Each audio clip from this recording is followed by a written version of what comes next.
monde. Donc, c'est le deuxième webinaire qu'on organise avec le label Écureuil. Donc, cette fois-ci, la thématique choisie est gérer au mieux les espaces extérieurs pour les chevaux, mais aussi pour la biodiversité. Donc, on va détailler tout ça avec nos deux intervenantes. Je vais juste recontextualiser un petit peu rapidement le contexte de ce webinaire. Donc déjà, le label Écureuil, qu'est-ce que c'est? Donc en fait, c'est le premier label en faveur de l'environnement et du bien-être animal de la filière équine. Et donc dans ce cadre-là, on essaye de diffuser des informations sur tout ce qui concerne le bien-être et l'environnement. Et donc c'est dans ce cadre-là qu'on a décidé cette année de faire des webinaires. Aujourd'hui, on a 140 structures labellisées dans toute la France et une structure en Belgique. On a 15 évaluateurs répartis sur tout le territoire, mais pour répondre aux différentes demandes. Et le label Écureuil s'appuie sur un certain nombre d'engagements. On a le bien-être animal, comme je l'ai dit, mais aussi la préservation des ressources naturelles, notamment de gérer les consommations d'eau, d'énergie, de gérer, de réduire et de valoriser ses déchets, d'entretenir ses bâtiments, de privilégier les approvisionnements locaux, et aussi l'entretien des paysages et la préservation de la biodiversité. Et donc, c'est cette thématique-là que nous allons creuser aujourd'hui. Donc rapidement, en fait, dans le label Écureuil, ces sujets-là sont traités dans la thématique espace extérieur et paysage. Et donc, parmi les critères qui sont évalués, on a un critère sur la mise en place d'un pâturage durable. Donc, l'idée, c'est d'éviter un surpâturage et la destruction partant des sols. Et c'est ce qu'Angélique Descarventry va pouvoir nous préciser par la suite. Ensuite, une des choses importantes que l'on regarde aussi dans le label Écureuil, c'est de connaître la biodiversité présente sur sa propriété et la préserver. Donc, ça passe par la préservation des haies, des mares, des cours d'eau. Et ça, c'est ce que Delphine Loisel va aussi creuser par la suite. Une autre thématique qu'on regarde dans le label Écureuil, c'est de limiter les engrais chimiques, donc plutôt de privilégier des composts de fumier équin, par exemple, quelque chose qui est produit directement sur sa structure, et de limiter les produits phytosanitaires, à la fois pour gérer ses parcelles, mais aussi dans tout le reste de la structure. Et enfin, la dernière chose, c'est vraiment d'essayer de rendre l'écurie plus verte en plantant alors soit des haies, mais aussi des plantations, plutôt d'espèces de variétés locales. Donc voilà un petit peu rapidement les critères que l'on traite dans le label Écureuil sur cette thématique. Donc pour cette première présentation, parler de comment optimiser la pousse de l'herbe tout en respectant la biodiversité. Et comme vous l'a dit Charlotte, du coup, l'idée est de démarrer du sol pour aller vers le pâturage. Donc déjà, on peut se poser la question de finalement, qu'est-ce que la biodiversité? Alors, je vous ai mis deux petites définitions rapides. Une première qui dit que la diversité spécifique d'une communauté écologique correspondant au nombre d'espèces et à leur abondance relative. Et la seconde, donc c'est la définition du petit Robert, donc du dictionnaire, qui dit que la biodiversité désigne l'ensemble des êtres vivants ainsi que les écosystèmes dans lesquels ils vivent. Donc en fait, ce terme comprend aussi les interactions des espèces entre elles et avec leur milieu. Donc on voit déjà que quand on va parler finalement gestion de prairie, il va falloir être en quelque sorte un petit peu moins cheval centré. La gestion de prairie, finalement, c'est prendre en compte l'ensemble de ce qu'on va appeler l'écosystème prairie, l'ensemble des acteurs qui font partie de notre prairie. Donc, dans le milieu du cheval, on a beaucoup tendance à être très cheval centré, à regarder le cheval de très très près, que ce soit au niveau de l'équitation, de la nutrition, de sa santé, etc. Au niveau gestion de prairie, on ne regarde plus seulement le cheval, mais tout ce qui est autour de lui sur la prairie. Donc le sol, bien sûr, et la végétation. Pourquoi? Parce que le sol et la végétation sont également des éléments vivants et sensibles qui vont évoluer en fonction des stimuli qui vont être appliqués. Et si on veut favoriser la diversité des espèces, vraiment, c'est indispensable de prendre en compte la prairie plus que comme quelque chose qui s'arrêterait à juste de l'herbe qui pousse.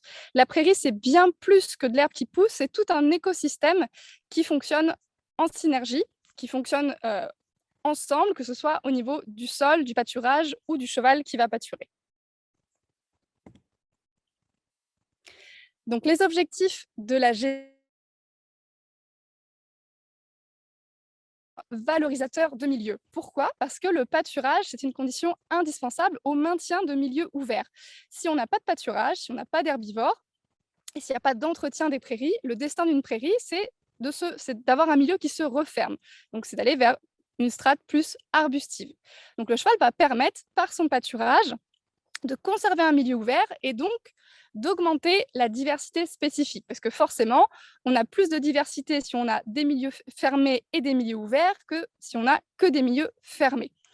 Donc, nos activités équestres, finalement, elles doivent s'intégrer au vivant dans un objectif de pérennité. Et clairement, même avec des chevaux, un pâturage bien conduit peut ne pas dégrader la prairie. Je sais que les chevaux ont assez mauvaise réputation en prairie parce qu'on les voit un petit peu comme des destructeurs de parcelles, mais vraiment, si on prend en compte l'ensemble des éléments et qu'on met en place certaines bonnes pratiques, le pâturage des chevaux peut aussi être intéressant pour la végétation et pour un écosystème en général.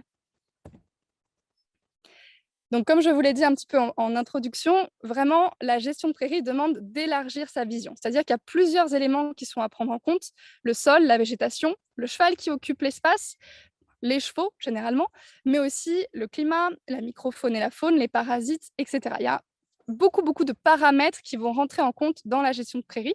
Certains paramètres que l'on peut gérer, d'autres qu'on ne peut pas gérer. Et ce qu'il ne faut pas oublier aussi, c'est que ces éléments vont s'influencer mutuellement. Donc, le premier élément à prendre en compte et le premier à être très souvent oublié, c'est le sol. Le sol, on a trop tendance à le voir juste comme un substrat, comme quelque chose qui sert de base à la végétation, alors que le sol a une vie qui lui est propre. Donc, le sol évolue et il peut être dégradé. C'est vraiment pas un milieu figé. Et ce qui est important de voir, c'est que le sol, c'est pas seulement de la terre, c'est aussi de l'eau, de l'air, une faune qui lui est propre, des nutriments, des racines, etc. Que le sol a des propriétés physiques et chimiques qui vont varier d'une région à une autre et que le sol va déterminer dans une large mesure les écosystèmes terrestres. Donc le sol, ça va être en quelque sorte le premier maillon de la chaîne dans notre prairie. Pourquoi? Parce que les plantes vont avoir besoin du sol pour assurer leur approvisionnement, pour aller capter des éléments nutritifs, mais elles vont aussi avoir besoin du sol pour fixer leurs racines. Et ce qui est très important de voir aussi, c'est que non seulement elles ont besoin de fixer leurs racines dans le sol, mais pour aller capter les éléments nutritifs dont elles ont aussi besoin de la faune qui travaille dans le sol et qui va permettre de décomposer la matière organique en matière minérale directement assimilable par la plante. Donc, notre plante en prairie est dépendante du sol et des habitants du sol. Et notre sol, pour fonctionner, lui, il a besoin de sa faune pour avoir une bonne structure et pour qu'il soit fertile. La faune du sol est complètement liée à la bonne structuration du sol qui va aussi permettre un bon enracinement, une bonne circulation de l'air et une bonne circulation de l'eau dans le sol, donc une bonne assimilation par les végétaux. Donc, un sol en bonne santé, finalement, va être indispensable pour avoir un couvert végétal, tout simplement, avoir un bon enracinement, avoir une végétation en bonne santé, pour notre objectif, du coup, de pouvoir faire pâturer durablement un espace donné. Alors, nos pratiques peuvent effectivement influencer le sol. C'est surtout l'impact du piétinement qui va pouvoir influencer le sol via le tassement. On sait que quand le piétinement est trop important, on va avoir une destruction partielle de la structure des sols. On va pouvoir avoir en surface une formation d'une couche de sol compactée qui va avoir un impact sur l'infiltration de l'eau, mais aussi sur toute la faune du sol. Ça va diminuer la quantité de faune dans le sol et aussi sa diversité. Et si on perd la faune du sol, eh bien on perd la capacité de transformer une partie de la matière organique en matière minérale et on perd aussi une partie de la structuration du sol.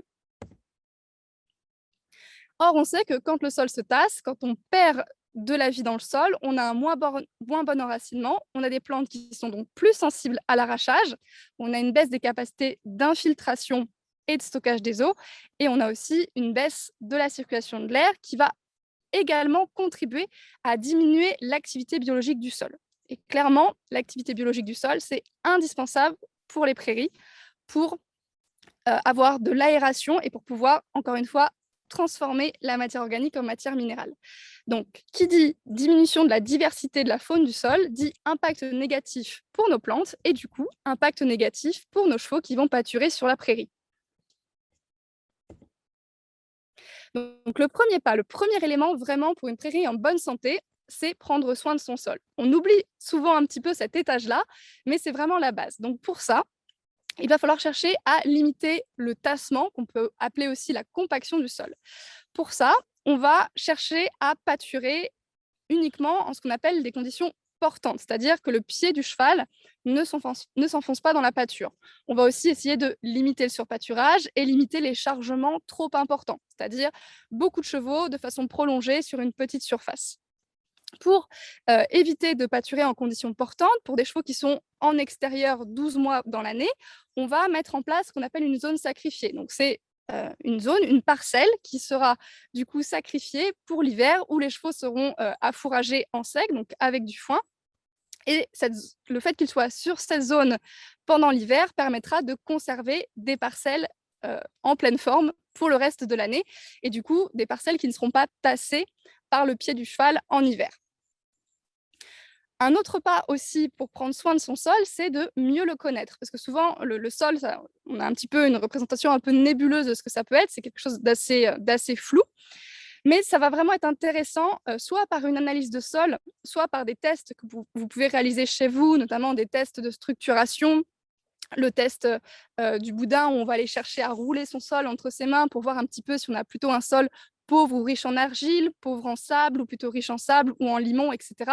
Tous ces petits tests-là, les tests pH également, ce sont des choses que vous pouvez réaliser chez vous pour mieux connaître votre sol. Parce que bien sûr, si on a un sol argileux ou un sol sableux, il ne se comportera pas de la même façon et du coup, les bonnes pratiques à mettre en place ne seront pas tout à fait les mêmes. Alors, une fois qu'on a vu l'étage du sol, on regarde l'étage supérieur, c'est donc la végétation qui fait le lien entre le sol et l'animal. Donc, si on veut faire un gros résumé, la plante, pour pousser, elle a besoin d'eau, d'éléments minéraux, de CO2 et d'énergie lumineuse. Et pour capter l'énergie lumineuse, la plante a besoin de feuilles. Pourquoi? Parce que sa photosynthèse est réalisée majoritairement par ses feuilles. Or, la première cause de dégradation des prairies pour nos chevaux, c'est généralement le surpâturage. Alors, je voulais rapidement redéfinir ce qu'était le surpâturage, puisque quand on pense surpâturage, la première image qui nous vient, c'est généralement cette photo où on voit un cheval qui va pâturer de l'herbe très courte. Alors, effectivement, ça fait partie du surpâturage, mais si on veut prendre l'ensemble de la définition du surpâturage, c'est le fait de pâturer plusieurs fois une même plante avant que cette plante ait pu reconstituer ses réserves. Donc, c'est finalement une surexploitation d'une plante. Et le surpâturage, c'est une vraie problématique pour les prairies pour chevaux, puisque vous allez voir que non seulement ça baisse la diversité floristique des prairies, mais ça peut aussi être vraiment embêtant pour, on va dire, l'aspect santé lié au pâturage. On va avoir des plantes avec des valeurs nutritionnelles moins intéressantes pour le pâturage, voire même problématiques pour certains chevaux sensibles. Je pense notamment par exemple au plantain, qui est une plante qui aime la compaction des sols, mais qui par exemple n'est pas du tout conseillée pour des chevaux qui seraient sensibles aux fourbures. C'est une plante qui est assez riche en glucides non structuraux. Donc la problématique du surpâturage, c'est que la photosynthèse se produit principalement à travers les feuilles. Donc si on a moins de feuilles, la plante peut faire moins de photosynthèse. Elle a donc moins d'énergie. Or, les racines utilisent l'énergie produite à partir de la photosynthèse pour leur croissance. Pour leur croissance, mais aussi pour maintenir leur état actuel. C'est-à-dire que si vous avez des racines, par exemple, de 30 cm, ces racines ont besoin d'être nourries. C'est comme nous. Si vous prenez par exemple votre bras, il a besoin d'être nourri avec du sang. Il faut que du sang arrive jusqu'à votre bras. Les racines, c'est la même chose. Or, si la plante a moins d'énergie, elle pourra moins nourrir ses racines. Donc, moins on a de surface foliaire finalement, et plus on a une réduction de la masse racinaire. Donc, moins ces plantes surpâturées vont pouvoir capter l'eau et les éléments minéraux. C'est-à-dire qu'avec le surpâturage, on va finalement avoir une pression continue sur les plantes les plus appétantes qui vont du coup procurer un avantage concurrentiel aux plantes les moins pâturées pour l'eau et pour les éléments nutritifs, ce qui va permettre en fait d'accentuer la présence de ces plantes moins consommées et également des plantes les plus résistantes, donc avec le plus de réserves. Donc le surpâturage va effectivement sélectionner certaines plantes, ce qui va amener à une baisse de la diversité végétale et une baisse généralement de l'intérêt fourrager des prairies. Et clairement, une prairie surpâturée régulièrement, c'est une prairie qui vieillira beaucoup moins bien. C'est une prairie qui sera beaucoup moins durable. Donc, ce qu'il faut garder en mémoire pour limiter le surpâturage, c'est qu'il faut essayer au maximum de sortir les animaux, de sortir les chevaux des prés quand à l'œil, la prairie vous paraît encore un petit peu verte. Quand la prairie vous paraît à l'œil encore un peu verte, c'est qu'il y a un restant de feuilles. Donc la plante ne va pas être obligée de refaire la totalité de ses feuilles pour recommencer sa photosynthèse. Donc en gros, en hauteur de sortie, on dit qu'on essaye de ne pas aller sous 3 cm de hauteur de végétation, ce qui représente à peu près la hauteur de talon d'une botte. Quand on va sur les prés, vous prenez le talon de votre botte, vous dites que au niveau mi-talon, par exemple, on est quasiment sous 3 cm. Et vraiment, l'élément principal à retenir pour limiter le surpâturage, et du coup pour optimiser derrière la pousse de l'herbe, c'est vraiment les temps de repos. Il faut que la plante puisse reconstituer ses réserves. Donc, si on se résume sur les sensibilités de la plante. Donc, la plante, bien sûr, peut être pâturée, mais elle a besoin de repos entre 2 pâturages. Il faut essayer, dans l'idéal, de conserver un minimum de feuilles à la fin du pâturage et vraiment laisser le temps à la plante de reconstituer ses réserves. L'idéal étant, sur un cycle de pâturage, de limiter à 1 ou 2 coupes. C'est-à-dire, si vous allez ouvrir une parcelle, l'idéal est que quand cette parcelle va être consommée, chaque plante ne soit mangée que 1 ou 2 fois. Et bien sûr, les temps de repos des plantes vont varier en fonction du climat, de la région et de la saison. On va dire qu'en termes de moyenne, on conseille au printemps d'avoir un repos d'environ 21 jours et le double en été, c'est-à-dire environ 42 jours. Mais bien sûr, on est sur des données théoriques et qui doivent toujours se raisonner en fonction de l'observation que vous faites sur vos prairies. Donc, si on combine sensibilité du sol et de la végétation, on se rend compte que le sol est sensible au tassement et à la compaction. C'est vraiment l'élément sur lequel nos chevaux vont avoir un impact, puisque avec leurs pieds, ils vont pouvoir tasser le sol. Le sol peut aussi se déséquilibrer parce que les chevaux vont aller manger régulièrement les mêmes plantes. Donc, s'ils mangent les plantes, ils vont manger également les éléments minéraux captés dans le sol par ces plantes. Donc, on peut avoir des carences minérales dans les sols. Donc, ça c'est des éléments qui peuvent être vérifiés, notamment via des analyses de sol. La végétation, elle, a besoin de feuilles du coup pour faire sa photosynthèse et surtout, elle a besoin d'un temps de repos entre 2 pâturages pour reconstituer ses réserves. Le surpâturage, donc c'est-à-dire des coupes très répétées, ça va donc diminuer la diversité végétale et on va avoir une perte de l'intérêt fourrager de la parcelle. Du coup, on parle vraiment de gestion des sensibilités pour le sol, pour la plante et aussi pour le cheval. Pourquoi? Parce que du coup, le cheval, donc on est sur un herbivore monogastrique dont l'activité principale est l'alimentation. C'est l'activité à laquelle il va allouer le plus de temps. Et lui, ce qu'il préfère en prairie, c'est sélectionner les herbes avec la meilleure sélectionner les herbes avec la meilleure valeur alimentaire, c'est-à-dire de l'herbe jeune. Donc lui, en fait, sa façon de pâturer, c'est aller manger de façon intensive certaines zones et en délaisser d'autres. C'est-à-dire qu'il va solliciter toujours les mêmes zones. Et ça s'observe très facilement sur des prairies qui sont utilisées depuis plusieurs années de façon un petit peu intensive. On voit très bien des zones de surpâturage très marquées et des zones de refus très marquées. Ça, c'est le mode de consommation du cheval. Donc, on se rend bien compte qu'entre les sensibilités de l'herbe qui a besoin de temps de repos entre 2 pâturages et le cheval qui va toujours chercher les herbes les plus jeunes avec la meilleure valeur alimentaire, on voit bien que si on veut que ça fonctionne entre ces deux-là, il va falloir mettre en place certaines bonnes pratiques pour optimiser la pousse de l'herbe et du coup pour avoir un impact favorable sur la diversité végétale. Donc finalement, faire pâturer, c'est trouver la façon de faire se rencontrer l'animal et l'herbe. Donc en gros, pour notre cas, de faire se rencontrer le cheval et l'herbe sans que le milieu soit dégradé. Puisqu'un milieu qui se dégrade, c'est un milieu qui vivra moins longtemps et du coup, un milieu qui sera moins sain pour le pâturage des chevaux et aussi sur lequel on pourra avoir des frais pour rénover, pour reconstituer la prairie. Donc, par rapport à ça, on peut se dire, d'accord, OK, quelle conduite de pâturage mettre en place pour s'assurer finalement de répondre aux besoins des chevaux, donc pour optimiser la pousse de l'herbe, pour satisfaire les besoins, et pour préserver la prairie, c'est-à-dire pour ne pas dégrader l'écosystème.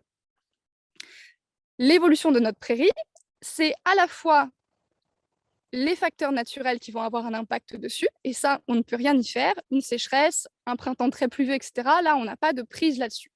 Par contre, notre utilisation va avoir aussi un impact sur l'évolution de la prairie, et c'est pour ça que bien choisir la conduite de son pâturage peut avoir un effet très positif sur la durabilité des prairies. Donc, globalement, au niveau des techniques de pâturage à mettre en place, si on fait quelque chose de très résumé, on remarque 3 grands types de modes de pâturage. Donc, le pâturage en continu, c'est-à-dire une grande parcelle et des chevaux, généralement 24 heures sur 24 dessus, 6 mois ou 12 mois dans l'année. On a aussi le pâturage extensif qu'on retrouve, alors par exemple dans les Pyrénées, on a des très très grandes surfaces et les chevaux du coup partent en estive sur ces immenses parcelles qui parfois ne sont même pas clôturées. Donc, on se rend bien compte que dans la réalité des choses, le pâturage extensif, il n'est pas réalisable dans la majorité des régions de France. Le pâturage en continu, on a vu que par rapport au mode de consommation du cheval, on va solliciter toujours les mêmes espaces et du coup, on respectera très peu les sensibilités de la plante et assez peu les sensibilités du sol. Donc, avec le pâturage continu, on va avoir une dégradation assez marquée et assez rapidement de l'espace.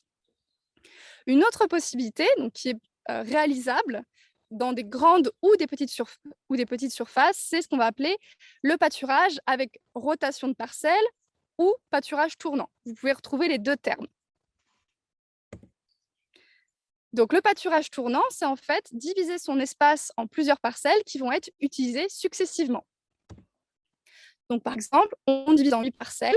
On fait un premier tour. Les chevaux utilisent de la parcelle 1 à la parcelle 4, puis parcelle 5, 6, 7 et 8. Et une fois qu'on a fait le tour de toutes les parcelles, on revient à la première parcelle et on peut faire un second tour de pâturage.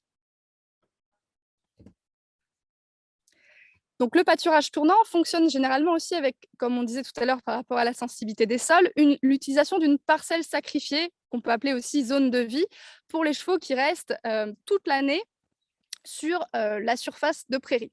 Donc, on choisit une parcelle qu'on va sacrifier où les chevaux seront pendant la période hivernale.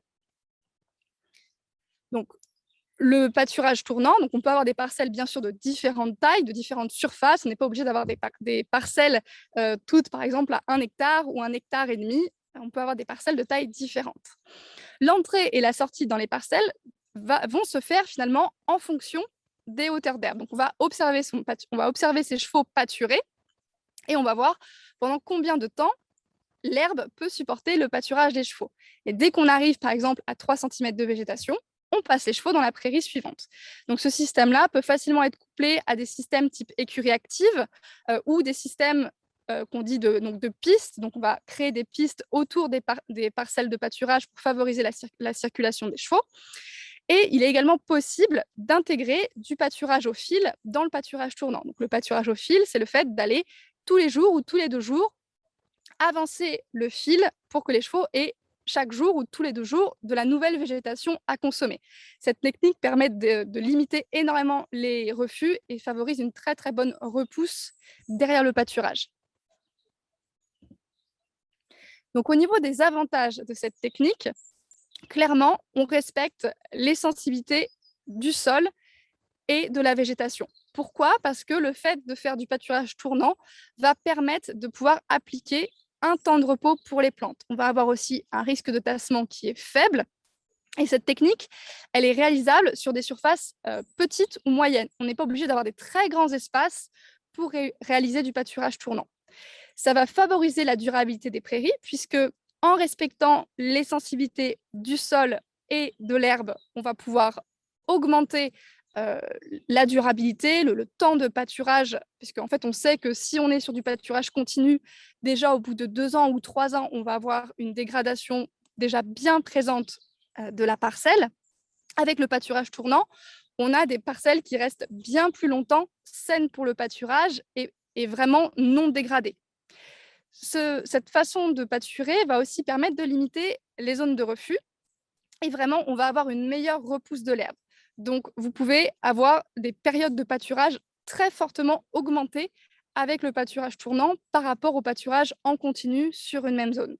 Alors, il y a quand même quelques inconvénients à cette pratique. C'est notamment le coût clôture, le temps d'entretien, puisque si on passe la débroussailleuse sous les clôtures, ça demande quand même du temps. Pour être efficace, du coup, il faut quand même raisonner le chargement, le nombre de chevaux par rapport à sa surface. Et ça peut demander aussi un petit temps d'installation. Souvent, on conseille d'observer sa parcelle pendant les 4 saisons pour voir comment les chevaux vont l'utiliser et comment la parcelle évolue, pour pouvoir ensuite se dire, OK, les chevaux l'utilisent de telle façon, le sol est plutôt, retient plutôt l'eau à cet endroit et plutôt séchant à un autre. Donc, ça va permettre de se fixer sur l'installation des clôtures définitives. Donc, vous voyez, hein, ça peut se faire sur des espaces assez grands, comme vous l'avez du coup sur cette image, ou sur des espaces beaucoup plus petits. Donc là, on va avoir des parcelles de plus petite taille qu'on va pouvoir compenser avec notamment des couloirs de circulation pour favoriser le déplacement du groupe de chevaux.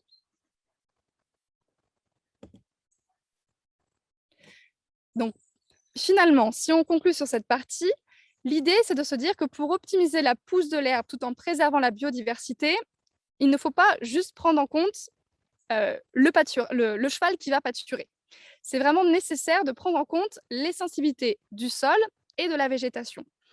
Et en fait, en pensant aux sensibilités de chaque élément, on va les combiner pour mettre en place des actions appropriées, c'est-à-dire mettre en place certaines bonnes pratiques, comme limiter le pâturage en conditions non portantes pour éviter le tassement du sol, favoriser les temps de repos pour la plante. Et par rapport à ces éléments, on se rend compte que le pâturage tournant est vraiment une technique de pâturage très efficace pour à la fois optimiser la pousse de l'herbe et préserver la biodiversité. Pourquoi? Parce qu'en limitant le surpâturage, on limite la sélection uniquement de certaines espèces très résistantes au piétinement et à l'arrachage, et on chouchoute aussi en quelque sorte la vie du sol. Je voulais juste vous faire un petit point rapide aussi sur l'importance de la diversité des strates de végétation, mais vous allez la voir dans la prochaine présentation, juste pour vous dire que la prairie, pour qu'elle soit pérenne, pour qu'elle soit saine, il faut arrêter aussi de la réfléchir comme un green de golf. Une prairie, c'est une strate herbacée, arbustive, arborée. Il faut vraiment mettre de la diversité au maximum, voilà, ne pas hésiter à garder des bosquets, des haies ou en recréer s'il n'y en a plus sur vos parcelles, puisque c'est cette diversité qui va lui permettre aussi d'être robuste, de mieux tenir par exemple une période de sécheresse ou une période de forte pluie. Plus un système est diversifié, plus il est robuste. Donc je vous encourage vraiment à diversifier autant que vous pouvez la végétation de vos prairies, en n'oubliant jamais bien sûr que l'observation est toujours la clé, c'est-à-dire que c'est ce que vous allez voir sur votre prairie qui va vous permettre ensuite de raisonner vos actions. En introduction, mais n'hésitez surtout pas à les poser dans le chat. Et si vous les posez à l'oral, on peut aussi vous donner la parole. Solène, est-ce que tu avais des questions qui nous avaient été posées par mail avant? Alors, il y a une question qui est comment limiter les refus si on ne peut pas pratiquer un pâturage tournant?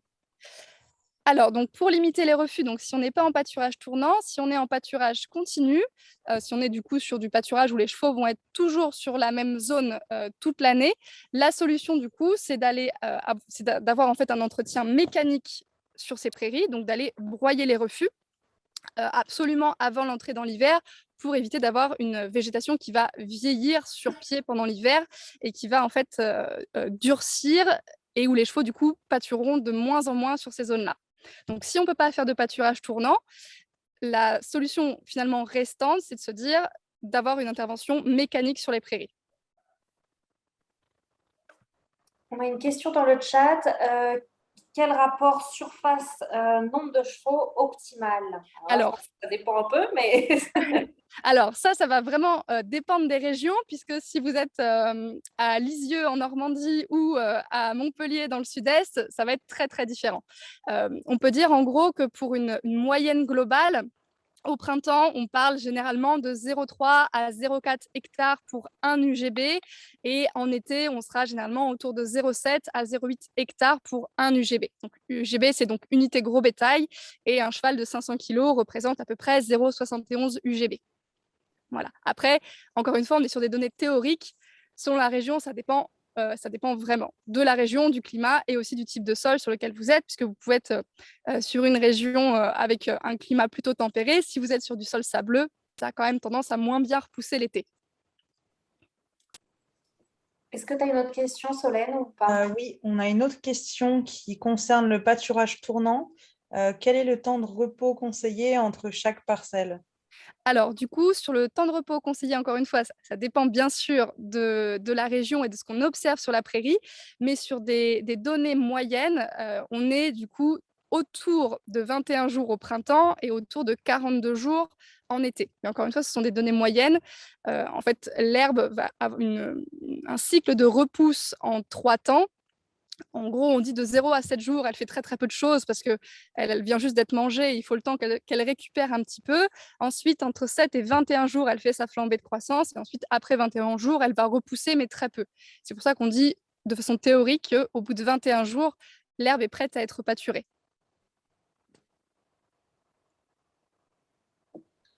On a encore une question qui concerne encore un pâturage non tournant, qui est dès lors qu'il y a une apparition de plantes telles que des fleurs qui empêcheraient la pousse d'herbes et impliqueraient des refus, comment conseillerez-vous de traiter cela? Alors, la problématique, c'est que si on est sur du pâturage continu, la capacité d'action pour limiter en fait la pression de pâturage on a peu de marge d'action là-dessus. Donc l'idée, ce serait quand même d'essayer de restaurer petit morceau par petit morceau la parcelle. Donc, c'est-à-dire aller chercher à sursemer avec des graminées assez résistantes à l'arrachage et au piétinement, comme la fétuque rouge ou le paturin, par exemple.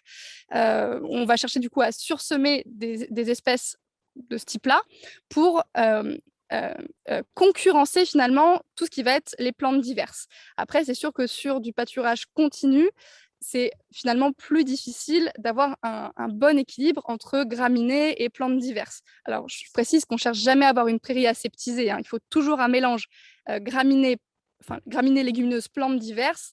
Mais pour le pâturage, ce qui nous intéresse, c'est quand même d'avoir une base de graminées pour que ça soit intéressant pour nos chevaux, puisque c'est la source principale de leur alimentation.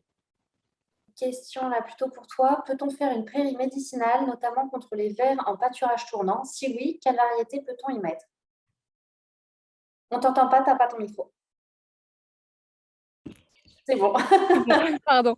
Au niveau du parasitisme, il faut savoir que chez les chevaux, on n'a pas encore de données scientifiques sur la gestion du parasitisme avec les plantes. Chez les moutons, notamment, il y a eu des essais intéressants avec le sainfoin, qui sont 2 légumineuses qui contiennent des tanins qui vont avoir un effet positif sur le parasitisme. Mais on n'a pas de preuves encore chez les chevaux. Mais il n'empêche que ce sont 2 espèces qui peuvent être intéressantes à implanter sur les prairies. Le lotier, on en voit beaucoup cette année parce qu'il supporte très bien la sécheresse. Et comme on a eu quand même un stress hydrique au printemps dans beaucoup de régions, vous pouvez le repérer facilement. Il a des feuilles qui ressemblent un petit peu à un trèfle et il fait des petites fleurs jaunes. Donc le lotier peut avoir éventuellement un impact favorable sur le parasitisme, même si ce n'est pas encore montré chez les chevaux. Et le sainfoin aussi est une légumineuse ancienne qui revient un petit peu sur le devant de la scène, mais qui par contre a la particularité de préférer quand même les sols plutôt basiques. Donc si vous êtes sur des terrains acides, mieux vaut ne pas essayer de mettre du sainfoin. Ensuite, pour d'autres espèces qu'on pourrait utiliser en prairie pharmacie, ce dont il faut faire attention, c'est que ce sont des espèces moins résistantes au pâturage. Donc des fois, on va les introduire, elles vont durer 1 an et ensuite ne pas perdurer parce que le pâturage sera trop agressif. C'est également possible sur ce qu'on va appeler entre guillemets les prairies pharmacies, de les mettre en contact protégé. Donc, par exemple, de les intégrer sur un îlot, faire un petit îlot prairie pharmacie sur sa parcelle et de les protéger avec, par exemple, un grillage pour que la prise des chevaux puisse être limitée seulement à certains éléments de la plante. En gardant en tête aussi que tous les chevaux n'ont pas, on va dire, la même intelligence de consommation sur les végétaux. Voilà. Donc certains vont être intéressés par ça et d'autres pas du tout. Ok, dans le chat, on avait aussi une question. Pouvez-vous nous indiquer où trouver les références concernant les plantes d'intérêt, arbustes, arbres, autres pour les chevaux? J'ai mis un article qu'on avait rédigé où on a déjà des variétés préconisées, mais est-ce que tu as une autre référence, Angélique? Oui, j'en ai 2. Il y a donc le livre Planter des haies. Alors de tête comme ça, je n'ai plus le nom de l'auteur, mais il se trouve facilement, hein, c'est Planter des haies. Et un autre livre, c'est juste en fait Les arbres fourragers. Donc ce sont 2 livres qui sont très intéressants. Donc dans Les arbres fourragers, vous aurez vraiment des espèces, enfin un pool d'espèces proposées très important et puis spécialisé un petit peu en fonction des régions. Et dans Planter des haies, vous aurez des conseils techniques aussi pour bien planter sa haie, bien mixer les espèces. Voilà. C'est bien, ça répond à 2 personnes en même temps, donc c'est parfait. Solène, est-ce que tu avais encore une question?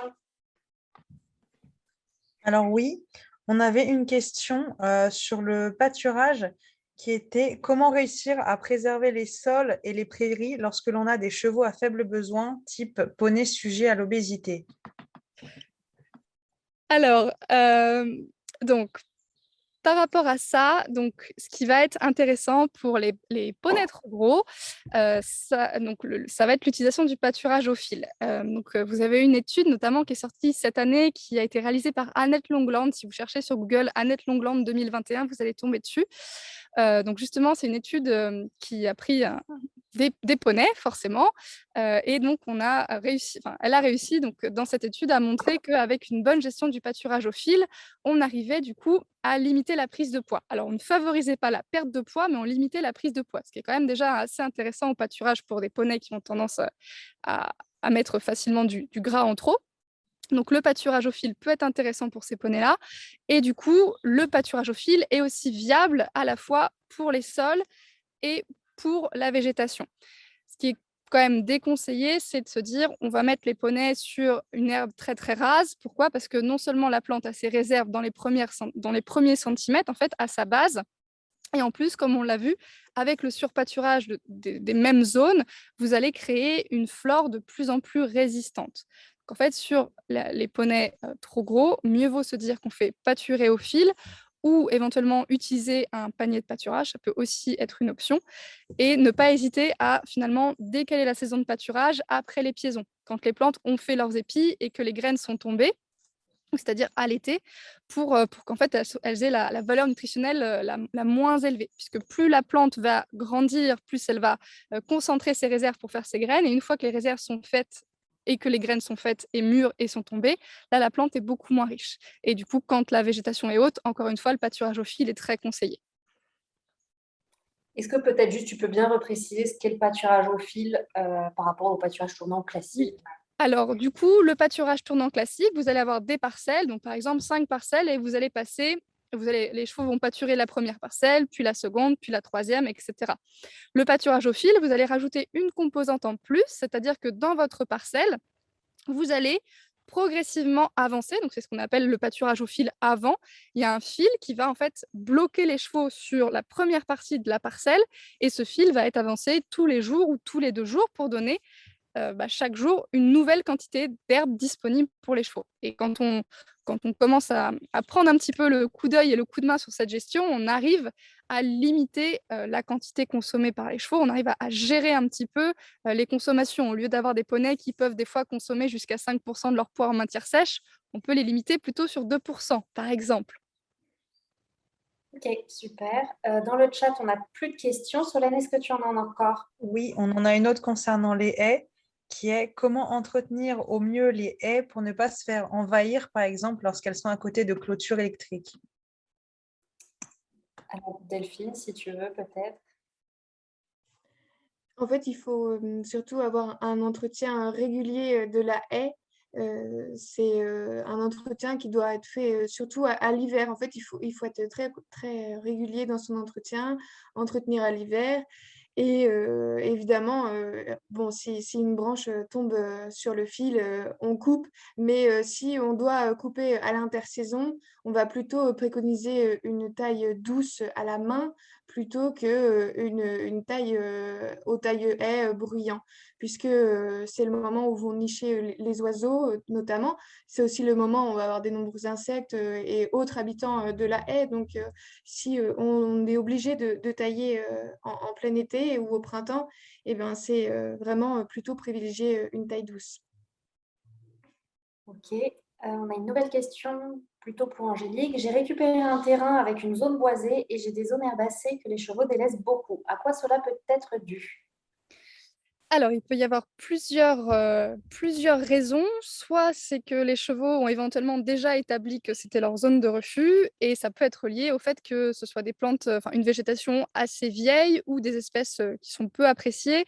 Souvent sous les zones boisées, on a le dactyle notamment qui s'implante plutôt bien, le brome aussi et c'est vrai que ce sont 2 espèces qui sont moyennement appétentes. En fait, elles ont des feuilles qui durcissent assez facilement. Donc ça peut être dû à ça. Soit ce sont des espèces peu appréciées par les chevaux et du coup ils les délaissent et ils les ont déjà finalement choisies en zone de refus. Et encore une autre question. Vers quel livre on peut se tourner pour la gestion des prairies orientée pâturage cheval? Alors malheureusement, il n'y a pas encore de livre orienté 100 pâturage cheval. Au niveau vraiment gestion de l'herbe principalement, vous avez, Productivité de l'herbe d'André Voisin qui est vraiment une bible sur le pâturage et notamment sur le pâturage tournant. Alors André Voisin travaillait pour les vaches, mais il y a quand même des éléments très, très intéressants dans ce livre, notamment par rapport au temps de repos de la plante, aux capacités de reprise suite à des temps de repos ou sans temps de repos. Donc André Voisin, la productivité de l'herbe. Vous avez également le Soltner qui a, en fait, c'est en 3 tomes, et donc il y a un tome qui est uniquement sur les plantes. Et après, sur Internet, vous avez de nombreuses ressources sur l'IFCE notamment, et également chez les chambres d'agriculture, vous avez vraiment beaucoup, beaucoup de matière. Alors, ce n'est pas toujours spécialisé cheval, hormis chez l'IFCE, mais il y a quand même beaucoup d'informations.